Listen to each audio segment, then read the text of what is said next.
Crypto OGs will know what I'm talking about. Back in the day, the altcoin investors sat on the edge of their seats in anticipation of a Coinbase listing. The surest way to get your favorite altcoin to pump 50% in a week was to get it listed on Coinbase. Over time, as exchanges like Binance and Bitfinex gained a market share, the Coinbase premium started to fade away a bit and big pumps seemed to be gone forever. Well, we're here to tell you that the Coinbase premium is back with a vengeance. Cardano is this week's best performing coin and it's not showing any signs of slowing down. In other news, Ethereum is getting an update that should relieve a bit of pressure on the fees. Visa believes in Bitcoin and Morgan Stanley is on board with crypto. All that and... What? Okay. Hold on a second. There's a bit of breaking news just coming in now. So I've just been told that Exodus is going public. Let's go to Davey, who is on location with the breaking story. Thank you, Kris. Exodus, one of the most popular crypto wallets and the producer of this show, has filed with the SEC to pioneer an offering of its own stock. It's history in the making.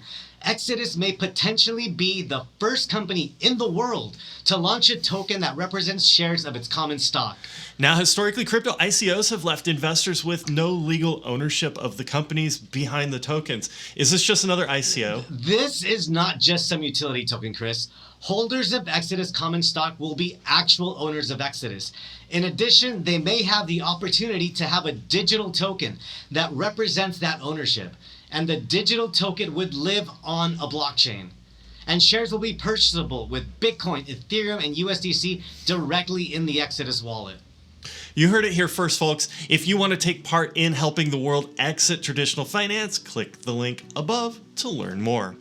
So Cardano is definitely this week's hottest asset. Just in the last 2 days, Cardano ADA has pumped 35% from about $1 up to $1.38. And that's a really nice gain even by crypto standards. Investor access is the main reason why a Coinbase listing can be so good for a coin's price. There are a lot of professional investors, especially institutional investors, who only trade on highly regulated exchanges. These investors are never going to use other platforms, and so if a cryptocurrency isn't on Coinbase, well, they just won't trade it.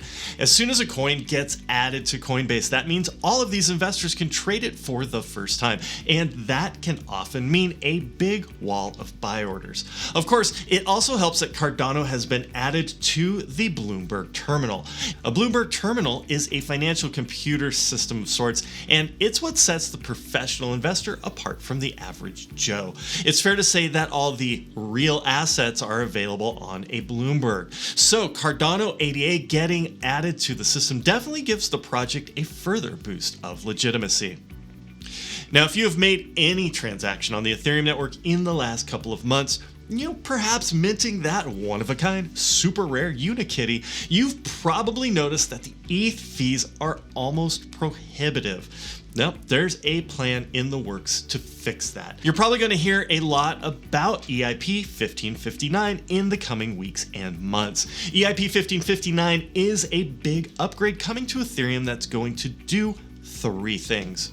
First, it's going to make Ethereum transaction fees more predictable. It'll be easier to project how much a transaction is going to cost before you make it. Second, Ethereum users will no longer overpay for their transactions. With EIP 1559, you'll only pay the bare minimum to get your transaction processed on time. And third, EIP 1559 will reduce the supply of Ethereum. A lot of ETH that gets paid for transaction fees will be burned, which is going to reduce how much Ethereum there is in the market. Now, this ETH network upgrade is actually a really big deal, and it's a proposal that's been in the works for more than a year.